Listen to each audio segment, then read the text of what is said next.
마가복음 이야기 제44강 십자가 죽음과 부활의 두 번째 예고입니다.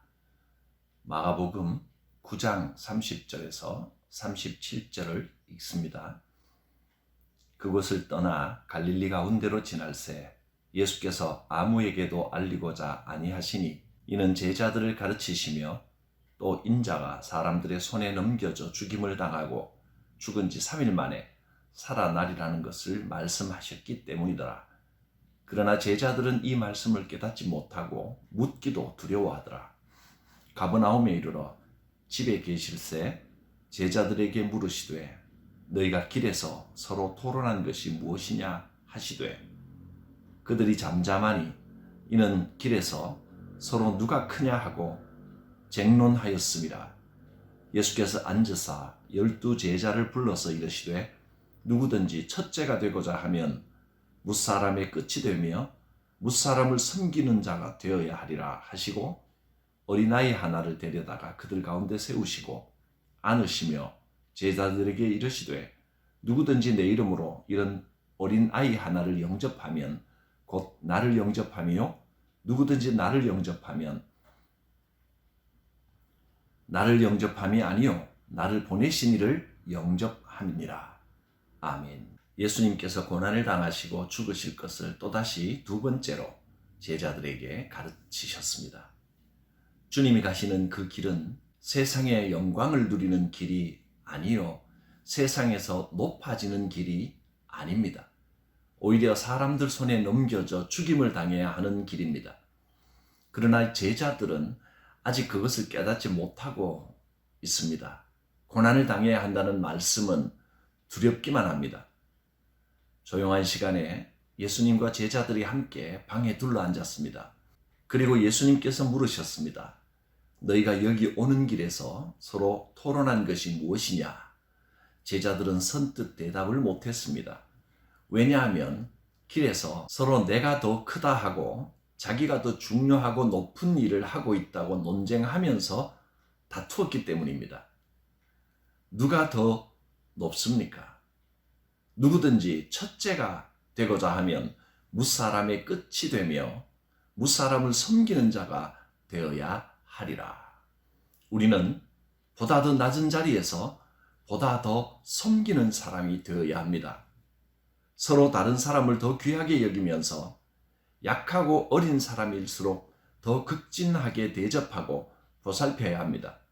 예수님께서는 어린아이 한 명을 데리고 와서 제자들이 다 보는 앞에서 꼭 안아주셨습니다. 누구든지 내 이름으로 이런 어린아이 하나를 영접하면 곧 나를 영접하며 누구든지 나를 영접하면 나를 영접하는 것만이 아니라 나를 보내신 하나님을 영접하는 것이다 하고 말씀하셨습니다. 진정한 천국의 백성이 되려면 겸손해야 합니다. 낮아져야 합니다. 순수해져야 합니다.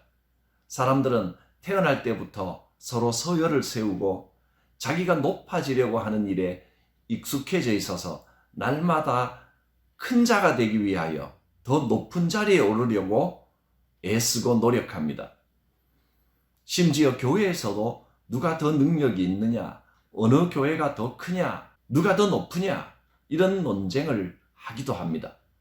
주님은 이런 생각을 버리라고 말씀하십니다. 높아지려고 하는 생각을 버리고 겸손과 섬김의 사고방식으로 변화되어야 합니다.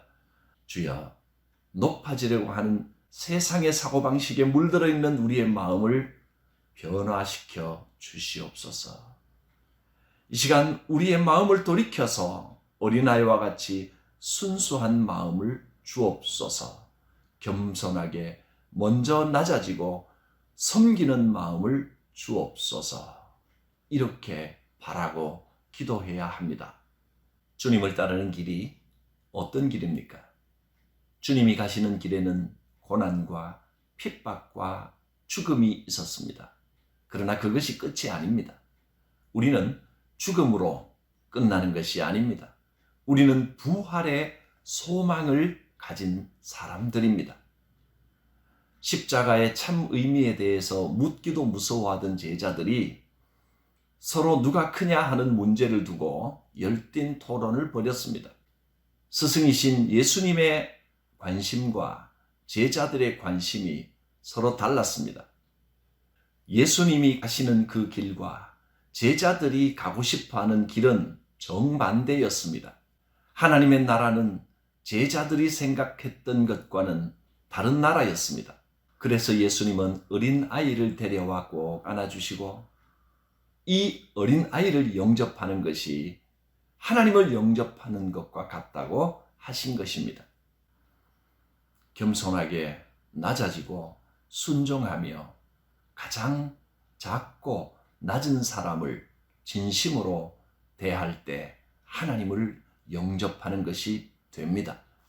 오늘날 이 현대사회를 살아가는 많은 사람들이 첫째가 되기 위하여 무수한 노력을 합니다. 첫째가 되려고 하는 목적이 무엇입니까? 자신의 삶을 더 윤택하게 하고 명예와 권력을 가지기 위해서입니다. 그러나 그것은 세상의 정신, 세상의 가치관입니다. 하나님 나라의 삶의 정신과 가치관은 섬김입니다. 나 자신만의 삶의 윤택함이 아니라 모두를 위하여 섬기고 봉사하며 희생하면 모두가 행복해지고 더불어 살아가는 복된 삶을 살게 될 것입니다. 기도드립니다.